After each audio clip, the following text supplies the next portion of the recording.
Hello friends and dear students, welcome back to my YouTube channel SS Pediatrics. The topic which I am going to discuss with you in my today's lecture is developmental dysplasia of hip और hip dislocation. ये congenital भी हो सकता है और later on life में भी हो सकता है चाइल्डहुड एज ग्रुप में। और इस वीडियो लेक्चर में मैं आपको बताऊंगी कि क्या इसकी इटियोलॉजिकल फैक्टर्स हैं, कैसे ये होता है, कैसे हम इसको डायग्नोस कर पाएंगे और कैसे हम इसको मैनेज करेंगे।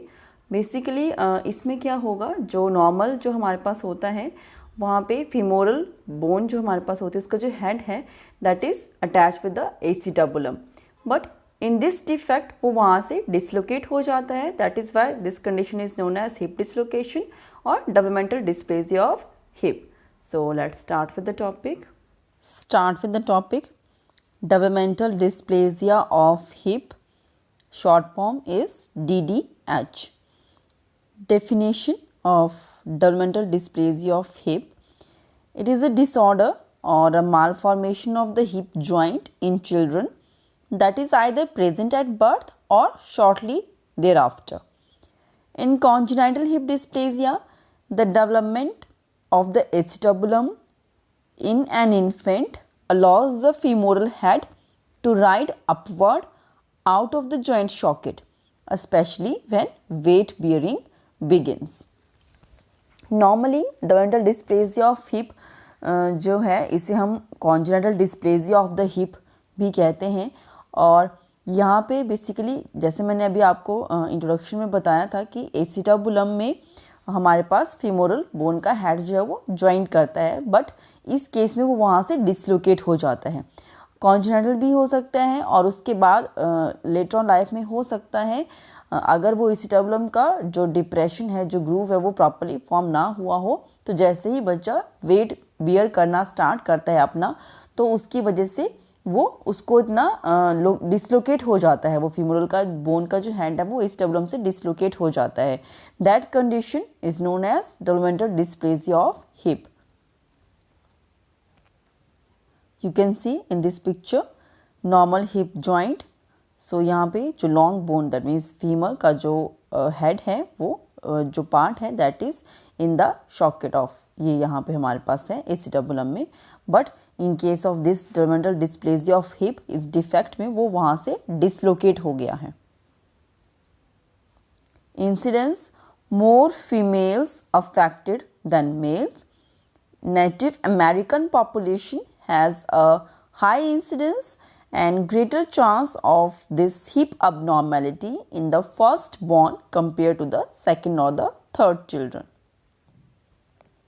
Causes or the etiological factors: genetic factor and practice of swaddling and using cradle boards for restraining the infant जो usually use करते हैं, and this places the infant's hips into extreme adduction and leads to this developmental dysplasia of hip, and infant born by cesarean in the breech position of birth.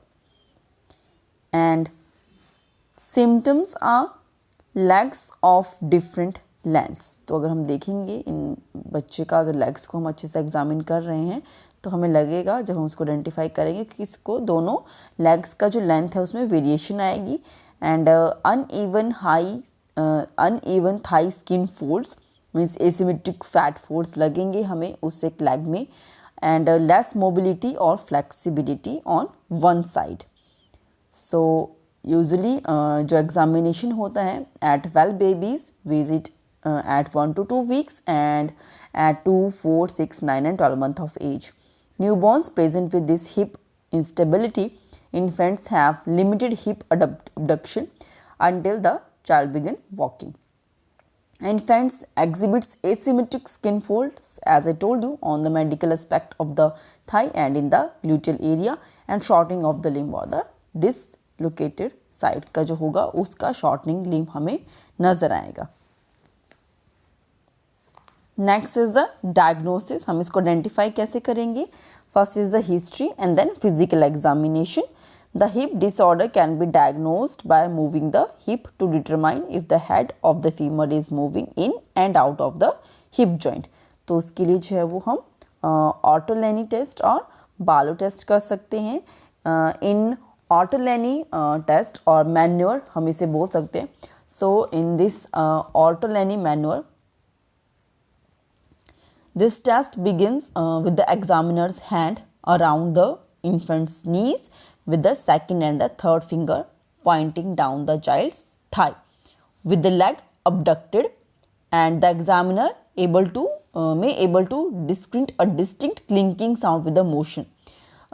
जैसे ही जो examiner है वो उसकी legs को hold करते हैं और वो वहाँ पे उसको एक पोजीशन देते हैं कि ये just in order to determine whether the femoral head shift in and out of the acetabulum. So if the femoral head is positioned out of the acetabulum in the resting position but can be placed into the acetabulum during the Ortolani manoeuvre, जब हम उसको position करेंगे तो वो एक क्लंक type कुछ ऐसा sound सुनाई देगा, तो वो इंडिकेट करता है that this Ortolani test is positive. And if symptoms are present with the noted increase in abduction, the test is considered positive, and it is important to note the test is only valid a few weeks after the birth. And next is Barlow test. Infant's hip brought together with the knees in full bent position, and the examiner middle finger is placed over the outside of the hip bone, while the thumb is placed on the inner side of the knee, and the hip is abducted to where it can be felt if the hip is sliding out and then back in the joint. So ये आप देख सकते हैं यहाँ पे Barlow and ऑटोलेनी test. तो हम कैसे, जो एग्जामिनर है उसने पोजीशन किया है अपनी थंब की और अपने फिंगर्स को, ठीक है. And in case of Barlow test जो है वो जो उसकी थाइस है उसको टुवर्ड्स द बॉडी की डायरेक्शन में, अपवर्ड डायरेक्शन में उसको प्रेशराइज किया और इनवर्ड डायरेक्शन में, ताकि वो उसको पहले फिक्स करते हैं और फिर जैसे उसको, जैसे ऑटोलेनी में किया है कि उसको away abduction from the body, and वो उसको थोड़ा सा अपने डायरेक्शन में उसको खींच रहे हैं लेग को, तो वो वहाँ पे वो कैसे डिसलोकेट हो रहा है वो साउंड को वहाँ पे जज कर सकते हैं. In older babies, if there is a lack of range of motion in one hip or even both hips, it is possible that the movement is blocked because the hip has dislocated and the muscle have contracted in that position. Also, in older infants, hip dislocation is evident if one leg looks shorter than the other. Treatment. The objective of the treatment is to replace the head of the femur into the acetabulum, and by applying constant pressure to enlarge and deepen the socket. तो जो वहाँ पे acetabulum का जो वहाँ पे जो एक शॉकेट जैसे हम कहते हैं, तो वो वहाँ का जो डिप्रेशन है वो थोड़ा और डीप हो सके, सो दैट फीमोरल बोन का हेड वहाँ पे उसके साथ फिक्स हो सके. तो उसको एक कांस्टेंट प्रेशर के साथ हम कोशिश करेंगे कि वहाँ पे उस शॉकेट में एक डीप डेप्थ इंक्रीज कर सकें. As I told you, the goal of the treatment in this developmental dysplasia of hip is to achieve and sustain the reduction of the femoral head in the true acetabulum. In newborns and the infant up to 6 months of the age, and close reduction and immobilization in a pelvic harness is the treatment of choice. Pelvic harness and von Wiesen splint are commonly used in the infants up to the age of 6 months, and a stiff shell cast may be used to spread the legs apart and forcing the head of the femur into the acetabulum. And in some cases, in older children between 6 to 18 months, surgery may be necessary to reposition the joint. So in this picture you can see the pelvic harness जो बच्चे में apply किया गया है, और इस position में रख के जो लेग्स हैं उनका जो फीमोरल बोन का जो हेड है उसका एक प्रेशर कॉन्स्टेंटली रहता है एसिटाबुलम में डेप्थ को इंक्रीज करने के लिए.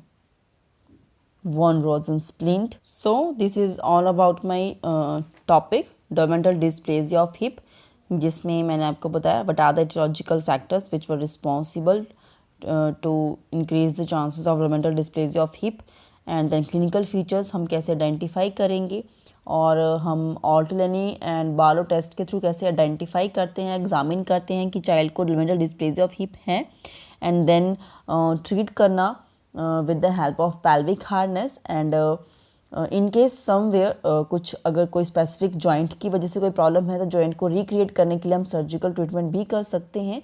And in children older than 6 months close reduction under general anaesthesia and hip spica casting is to be done in some cases, and immobilization in the hip spica cast after closed reduction usually continue for at least 12 weeks after the closed reduction. So this is all about the topic. I hope आपको topic समझ में आया हो, और ऐसे ही और topic child health nursing के regarding अगर आप सुनना चाहते हैं तो प्लीज़ मेरे चैनल को सब्सक्राइब करें SS paediatrics, and please like and share my videos. Thank you.